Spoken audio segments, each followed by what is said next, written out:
नमस्कार मित्रों, education channel पर आप सबों का स्वागत है। वीकली करंट अफेयर्स के अगला जो है लेक्चर लेक्चर नंबर 37 है। ठीक है, 37 लेक्चर का वीकली करंट अफेयर्स हम लोग कंप्लीट करते हैं। उसके बाद दो और लेक्चर आ जाएंगे लास्ट संडे तक का, राइट। 38 और 39 तो हम लोग कंप्लीट कर लेंगे, यानी कि ये जो अभी चल रहा है सितंबर का ही चल रहा है। ठीक है, लेक्चर नंबर 37 में जो क्वेश्चन ऑफ द डे है उसको आप लोग देख लीजिए और इस वीक का करंट अफेयर्स हम लोग कर लेते हैं। क्वेश्चन ऑफ द डे क्या है लेक्चर नंबर 37 का? हाल ही में थाईलैंड का नया प्रधानमंत्री किसे चुना गया है? विकल्प आपके सामने दिया हुआ है ABCD, आप लोग देख लीजिए और देख करके इसका आप लोग जवाब दीजिएगा, right, question of the day के रूप में। और ये सितंबर का ही वीक अब आ गया है, सितंबर का वीक हम लोग कर रहे हैं, 2 वीक और रहेगा तो हम लोग 28 सितंबर तक कंप्लीट कर लेंगे, राइट। चलिए क्वेश्चन हम लोग लेते हैं। क्वेश्चन नंबर 1, हाल ही में बहुप्रतीक्षित शिल्प समागम मेला 2025 का शुभारंभ किसमें, यानी कि किस शहर में किया गया? किस शहर में किया गया? कहाँ किया गया? ये बेंगलुरु में किया गया है। कहाँ किया गया? बेंगलुरु में किया गया है, राइट। यह आयोजन भारत सरकार के सामाजिक न्याय एवं अधिकारिता मंत्रालय द्वारा ट्यूलिप के सहयोग से किया गया। ठीक है, कम से कम हेडलाइन वाला क्वेश्चन तो आप लोग जरूर याद रखिए। क्वेश्चन ऑफ द डे जो था वो आपका सेकंड क्वेश्चन है। क्या है सेकंड क्वेश्चन? हाल ही में थाईलैंड का नया प्रधानमंत्री किसे चुना गया है? थाईलैंड का नया प्रधानमंत्री किसे चुना गया है? करेक्ट आंसर होगा इसका डी। डी में अनुतिन चान विराकुल। अनुतिन चान विराकुल थाईलैंड के नया प्रधानमंत्री चुने गए हैं। ध्यान में रखना है, क्वेश्चन आ सकता है। और साउथ ईस्ट एशिया में स्थापित एक कंट्री है थाईलैंड, आसियान का एक मेंबर है थाईलैंड। ठीक है, आसियान, APEC, UN, ये सब का मेंबर है थाईलैंड। और विशेषता क्या है? लैंड ऑफ स्माइल्स के नाम से प्रसिद्ध है। टूरिज्म बेस्ड इकोनॉमी है थाईलैंड का। वर्ल्ड में राइस का एक बहुत बड़ा एक्सपोर्टर है, प्रमुख निर्यातक देश है थाईलैंड। ठीक है, right. Come to the next question, क्या है? हाल ही में किसने पंजाब और हिमाचल प्रदेश के बाढ़ प्रभावित क्षेत्रों में बचाव एवं राहत कार्यों के लिए 1000 से अधिक प्रशिक्षित MY भारत आपदा मित्र तैनात करने की MY भारत आपदा मित्र तैनात करने की घोषणा की? किन्होंने किया ये काम? मनसुख मंडाविया। पोर्टफोलियो संभाल रहे हैं मनसुख मंडाविया। ठीक है, चलिए मिनिस्टर है तो डिटेल्स इसमें देखिए। MY भारत आपदा मित्र प्रशिक्षित स्वयंसेवक हैं जिन्हें विशेष रूप से डिजास्टर मैनेजमेंट और बचाव कार्य के लिए तैयार किया गया है। इन्हीं में से 1000 लोगों को वहाँ डिप्यूट किया गया, तो पंजाब वगैरह भी हम लोगों ने पढ़ा था। अगला क्वेश्चन है, 17 सितंबर 2025 को स्वास्थ्य और परिवार कल्याण मंत्रालय किस मंत्रालय के सहयोग से स्वस्थ नारी सशक्त परिवार अभियान की शुरुआत की? कौन से मिनिस्ट्री ने शुरुआत की? स्वस्थ नारी सशक्त परिवार अभियान। इंपॉर्टेंट है, अभियान इंपॉर्टेंट होता है, ये ध्यान में रखिए। महिला एवं बाल विकास मंत्रालय किसने स्टार्ट की? महिला एवं बाल विकास मंत्रालय। ठीक है, और उद्देश्य क्या था? महिलाओं, किशोरियों और बच्चों के लिए स्वास्थ्य सेवा और पोषण सेवाओं को मजबूत करना, महिलाओं के स्वास्थ्य संबंधी मुद्दों जैसे anaemia, high blood pressure, diabetes, cancer की व्यापक जांच सुनिश्चित करना। प्रधानमंत्री नरेंद्र मोदी द्वारा उद्घाटन किया। अगला क्वेश्चन बताइए, सितंबर 2025 में सिंगापुर के प्रधानमंत्री लॉरेंस वोंग ने भारत की आधिकारिक यात्रा की। यह यात्रा दोनों देशों के कूटनीतिक संबंधों की कितने वर्षगांठ पूरे किए? 60वीं वर्षगांठ पूरे हुए। ठीक है, सिंगापुर और इंडिया के 60वीं वर्षगांठ पूरे हुए। ठीक है, प्रधानमंत्री वोंग ने प्रधानमंत्री नरेंद्र मोदी के आमंत्रण पर भारत की यात्रा की। और यह यात्रा भारत सिंगापुर संबंधों को अगले 10 से 15 वर्षों के लिए एक स्पष्ट रोड मैप प्रदान करने वाली मानी जा रही है। सबसे बड़ा आसियान साझेदार है सिंगापुर। ठीक है, सिंगापुर भारत का आसियान में सबसे बड़ा ट्रेड पार्टनर है। तो 24-25 में सिंगापुर से 14.94 बिलियन FDI प्राप्त हुआ था इंडिया को, तो कुल FDI का 24% रहा। काफी बहुत इंपॉर्टेंट है ये। ठीक है, ये कंट्री इंडिया के लिए काफी इंपॉर्टेंस रखता है। क्वेश्चन नंबर 6 बताइए। प्रख्यात विधिवेत्ता और महिला मुख्य न्यायाधीश सुशीला कार्की, अभी हाल फिलहाल आप लोग न्यूज वगैरह में पढ़ रहे होंगे, सुशीला कार्की किस देश की पहली महिला प्रधानमंत्री बनी? किस देश की पहली महिला प्रधानमंत्री बनी? कहाँ होंगे? नेपाल। सुशीला कार्की। ठीक है, अभी वही संभाल रहे हैं, सारे आदेश यही दे रहे हैं। जैन जेड विरोधी समूह नेपाली सेना और राष्ट्रपति चरणचंद्र पौडेल के समझौते के बाद अंतरिम प्रधानमंत्री के रूप में चुना गया है। 73 वर्षीय कार्की को 12 सितंबर 2025 को शपथ दिलाई गई अंतरिम प्रधानमंत्री के रूप में। भ्रष्टाचार और शासन की विफलताओं के खिलाफ युवा नेपालियों ने व्यापक विरोध प्रदर्शन किया। सरकार के सोशल मीडिया प्लेटफॉर्म पर प्रतिबंध लगाने के प्रयासों ने विद्रोह को और तेज कर दिया गया था। हम लोगों ने भी पढ़ा था, लास्ट वीक वाला भी क्वेश्चन में भी था। 28 ईयर से जो कम एज के हैं, कई आंदोलन था, पॉलिटिक्स से अलग जाकर के इन लोगों ने आंदोलन किया और आंदोलन का पॉजिटिव रिजल्टेंट क्या क्या रहा उस सब भी हम लोगों ने डिस्कस किया। ठीक है, लेकिन एक दुखद घटना यह है कि विरोध हिंसक हो गया था। इसमें 30 से अधिक लोग मारे गए और 1000 से अधिक लोग इसमें घायल हुए थे। अगला क्वेश्चन बताइए। भारत ने 12 सितंबर 2025 को यूनेस्को की संभावित विश्व धरोहर सूची टेंटेटिव लिस्ट में कितने नए स्थलों को शामिल किया? 7। ध्यान में देना है, गवर्नमेंट ने 7, भारत ने 7 को शामिल किया है।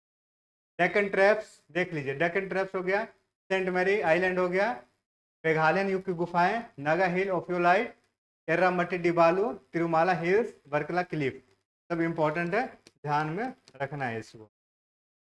इन नई प्रविष्टियों के साथ भारत की कुल संपत्तियां 69 हो गई है। 50 सांस्कृतिक, 17 प्राकृतिक, 3 मिश्रित संपत्तियां शामिल है। ठीक है, question number 8। Fashion e commerce दिग्गज मिंत्रा ने, मिंत्रा का नाम सुने होंगे आप लोग, त्योहारों के मौसम में किस पूर्व भारतीय क्रिकेट कप्तान के साथ मिलकर एक नया प्रीमियम एथनिक वियर ब्रांड, क्या नाम है, सौरभ के लॉन्च किया है? कौन है क्रिकेटर? सौरभ गांगुली। कौन है? सौरभ गांगुली है। लेफ्ट हैंड के बल्लेबाज थे, काफी बढ़िया इन्होंने अपनी लाइफ क्रिकेट को काफी कुछ दिया इन्होंने। सौरभ को बंगाल की सांस्कृतिक समृद्धि और पारंपरिक शिल्प कौशल को उत्सव के रूप में प्रस्तुत किया। ठीक है, यह लॉन्च दुर्गा पूजा से ठीक पहले हुआ। अगला क्वेश्चन बताइए। भारतीय नौसेना का नवीनतम स्वदेश निर्मित diving support vessel DSV INS निस्तार हाल ही में किस देश में आयोजित बहुराष्ट्रीय अभ्यास पैसिफिक रिच 2025 में सक्रिय रूप से भाग लिया? क्या होगा करेक्ट आंसर? सिंगापुर। ठीक है, सिंगापुर इसका करेक्ट आंसर होगा। इस अभ्यास में 40 से अधिक देश पनडुब्बी बचाव कार्यों और समुद्री सुरक्षा पर सहयोग कर रहे हैं। आईएनएस निस्तार का जलावतरण 18 जुलाई 2025। क्वेश्चन नंबर 10, क्या है क्वेश्चन नंबर 10? कौन सा भारतीय शहर 2027 में 5वें तटरक्षक वैश्विक शिखर सम्मेलन कोस्ट गार्ड ग्लोबल समिट की मेजबानी करेगा? कौन सा भारतीय शहर है 2027 में 5वें तटरक्षक वैश्विक शिखर? चेन्नई है ये। क्या होगा करेक्ट आंसर? चेन्नई इसका करेक्ट आंसर। हाल ही में किस शहर में आयोजित कंबाइंड कमांडर्स कॉन्फ्रेंस सीसीसी 2025 में चीफ ऑफ डिफेंस स्टाफ, जो सीडीएस जो कहते हैं आप लोग, chief of defence staff general Anil Chauhan ने सशस्त्र बलों में लगातार सुधारों की आवश्यकता पर जोर दिया? कहां पर हुआ ये? कोलकाता में हुआ ये।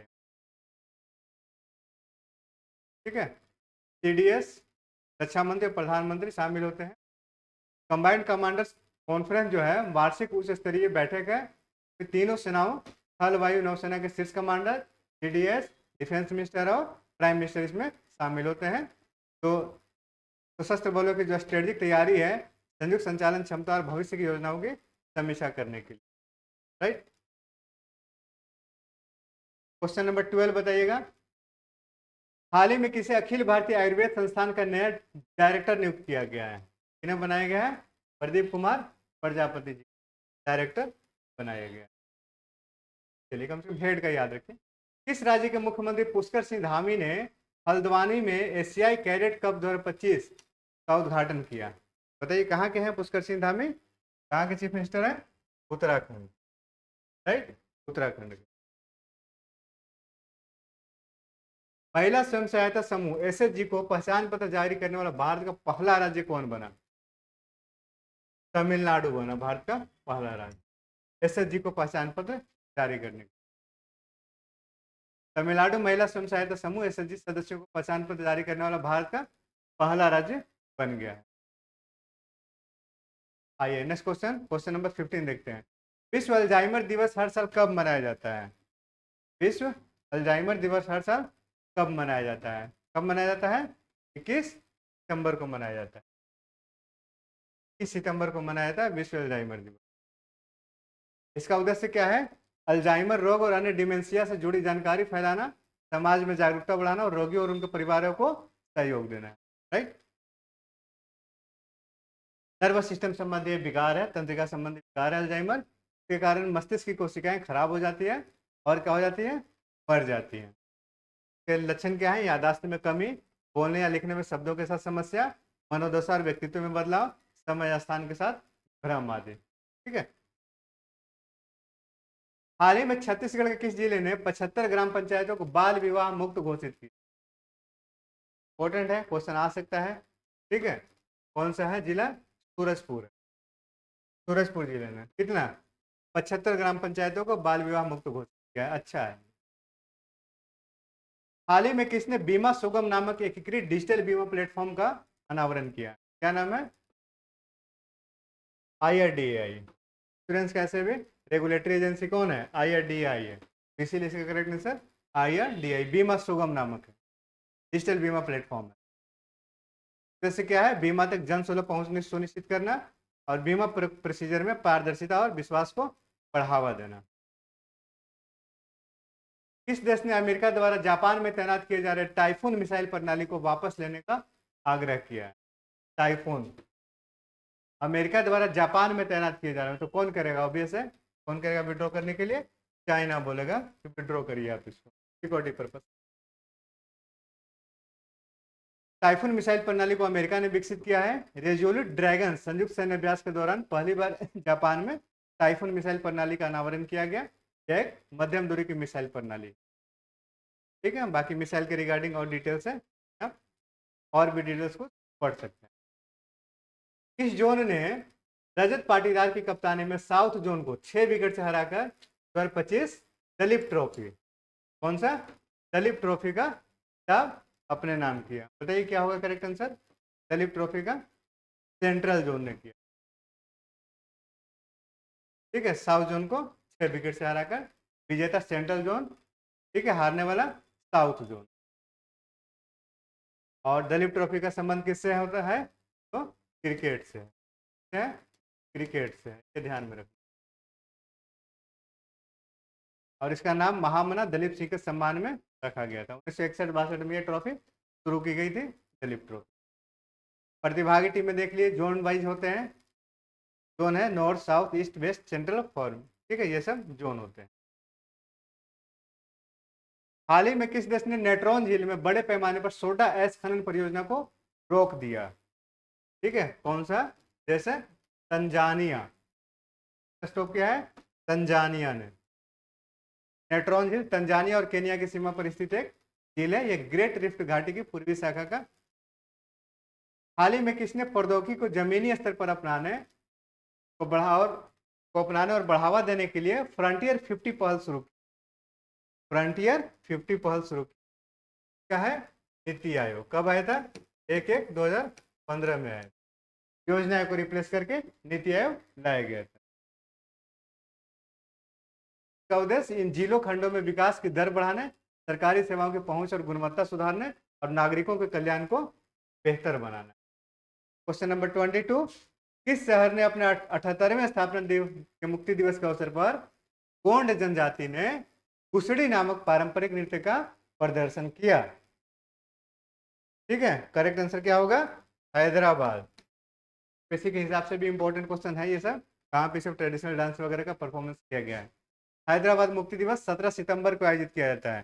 17 सितंबर को आपके प्राइम मिनिस्टर जी का बर्थडे भी है। ठीक है। यह विशेष रूप से तेलंगाना के आदिलाबाद जिले के गोंड या राजगोंड जनजाति द्वारा दिवाली के त्यौहार के दौरान किया जाने वाला एक पारंपरिक नृत्य है। छोटे समूहों को कुसड़ी कहा जाता है। ठीक है। गोंड एक द्रविड़ जातीय भाषाई समूह है और भारत के सबसे बड़े समूहों में से एक है। कहाँ कहाँ फैला हुआ है ये? एमपी, महाराष्ट्र, छत्तीसगढ़, यूपी, तेलंगाना, आंध्र प्रदेश, बिहार और उड़ीसा राज्यों में फैला हुआ है। लैंग्वेज क्या बोलते हैं? तेलुगु, हिंदी, मराठी, उड़िया। प्रमुख त्योहार इनका क्या है? पोला, फाग, दशहरा, ये सब है। और अनुसूचित जनजाति के रूप में काफी कुछ फैक्ट था, देख लीजिएगा सारे फैक्ट।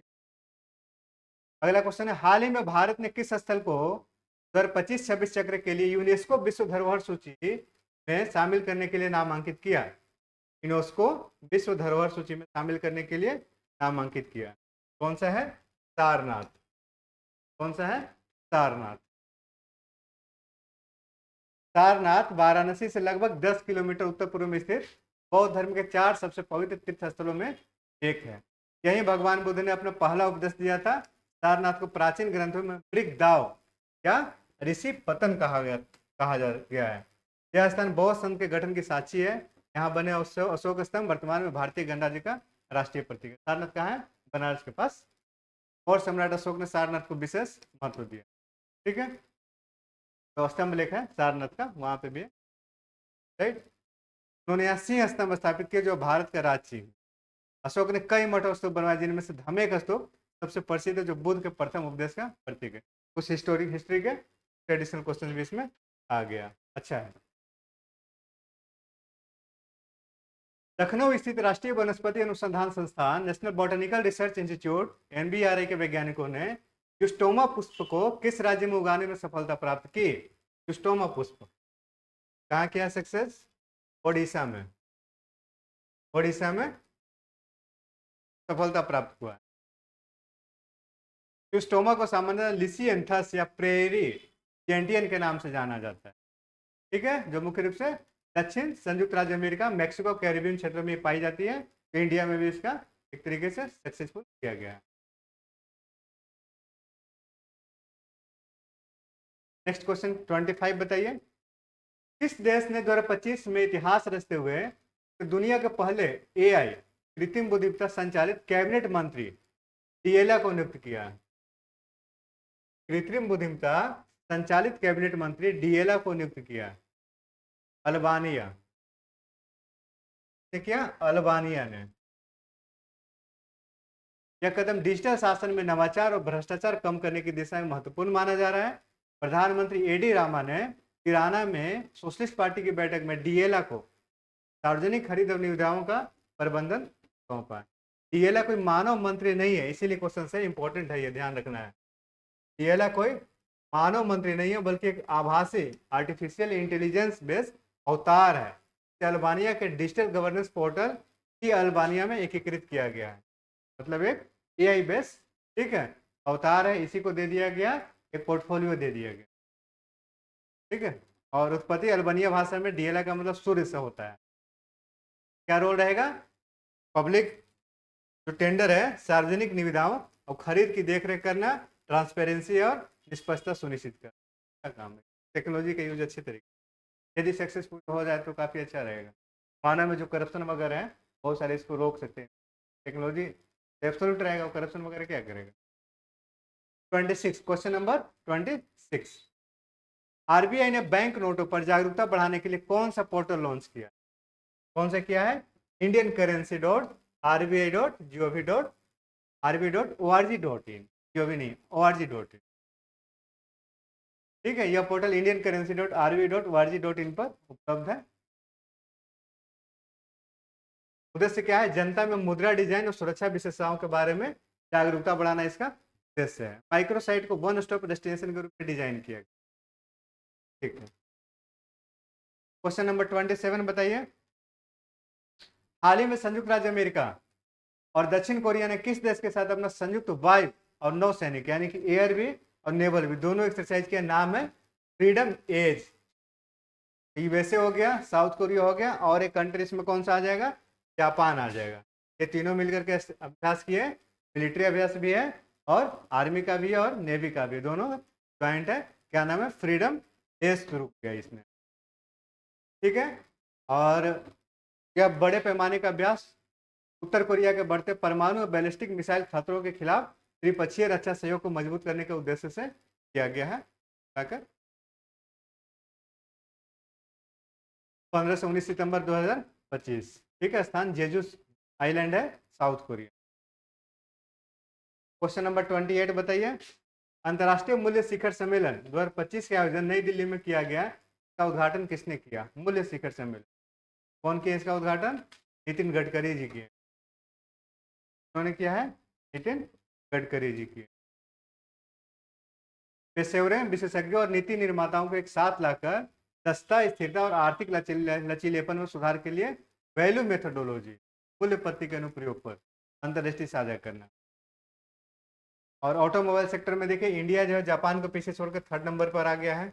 अगले 5 साल में टॉप लेवल पहुंचने का टारगेट है किसका? इंडिया का। किसमें? Automobile area. प्रतिवर्ष 15 सितंबर को भारत में किसके सम्मान में इंजीनियर्स डे मनाया जाता है? एम विश्वेश्वरैया, तो पूरा नाम है मुशगुंडम विश्वेश्वरैया। यह दिन भारत के महानतम इंजीनियर, राजनयिक योजनाकार, भारत रत्न सर एम विश्वेश्वरैया की जयंती पर मनाया जाता है। ठीक है, यह दिन उन सभी इंजीनियरों को सम्मानित करता है जो नवाचार, शोध और विकास के साथ माध्यम से देश की प्रगति में योगदान देते हैं। थीम क्या है 2025 का? डीप टेक इंजीनियर्स उत्कृष्टता, भारत के टेकेड को आगे बढ़ाना। Deep tech engineering excellence driving India's techade. Question number 30 बताइए। जल शक्ति मंत्रालय ने किस मंत्रालय के सहयोग से नई दिल्ली में सरपंच संवाद राष्ट्रीय गुणवत्ता सम्मेलन का आयोजन किया? किसके साथ किया है?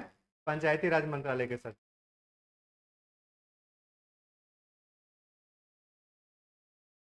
ठीक।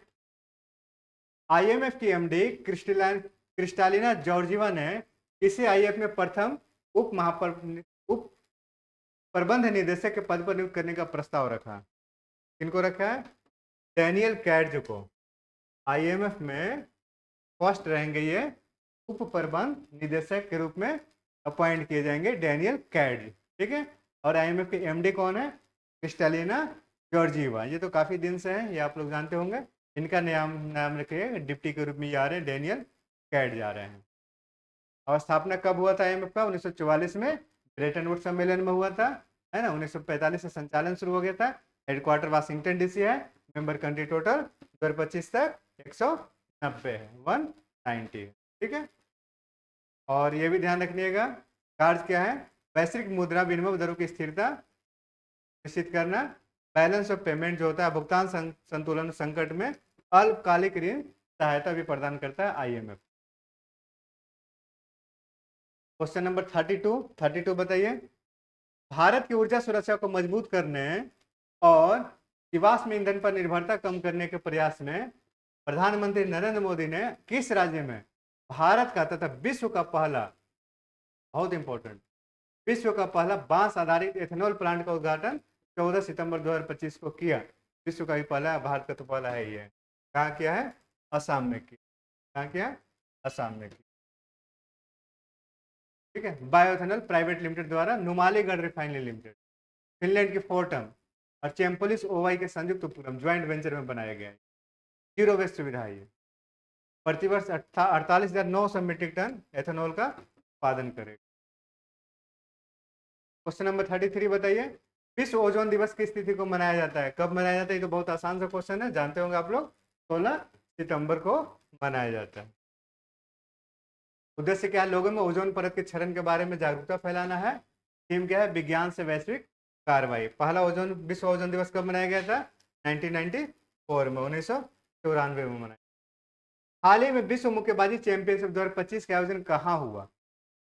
आयोजना पूछ रहे कहाँ हुआ? UK, Liverpool. R means right answer.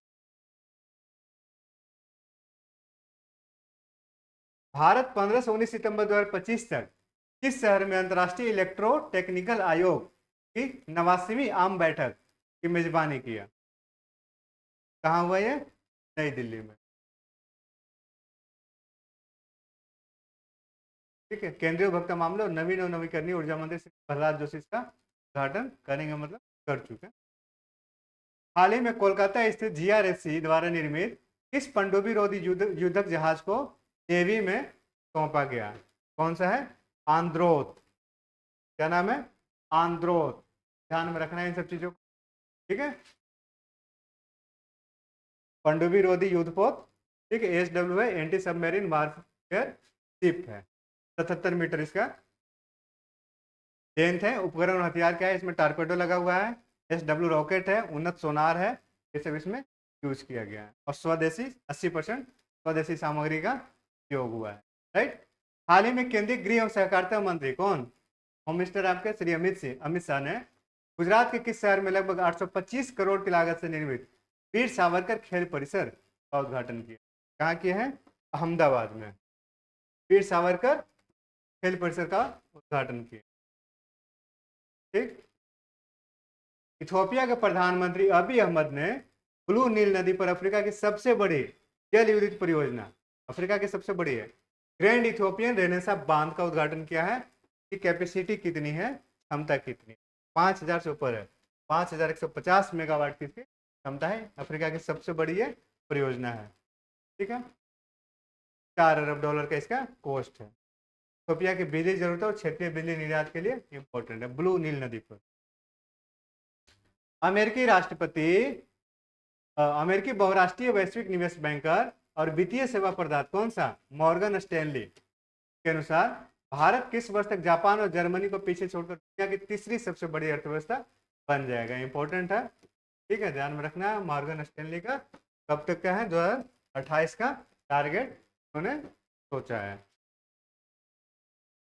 Morgan Stanley की शोध शाखा द्वारा तैयार भारत का राजनीतिक और आर्थिक परिवर्तन शीर्षक वाली रिपोर्ट जारी की गई। ये रिपोर्ट भी पूछ सकता है किसने, ये भी इंपॉर्टेंट है, ठीक है।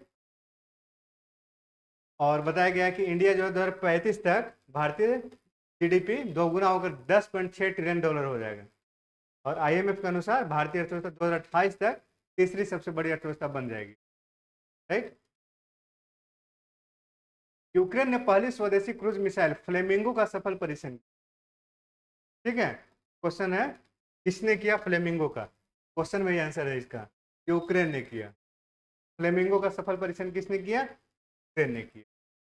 फायर पॉइंट की नई FP5 फ्लेमिंगो क्रूज मिसाइल का रूस के खिलाफ यूक्रेन के गहन हमला अभियान पर दूरगामी प्रभाव पड़ सकता है। साथ ही क्रूज मिसाइल क्षेत्र में एक व्यापक प्रवृत्ति को भी करता है, तो ध्यान देना है। फ्लेमिंगो है तो इसका प्रक्षेपण किसने किया, क्रूज मिसाइल है, यूक्रेन ने किया है, ठीक है।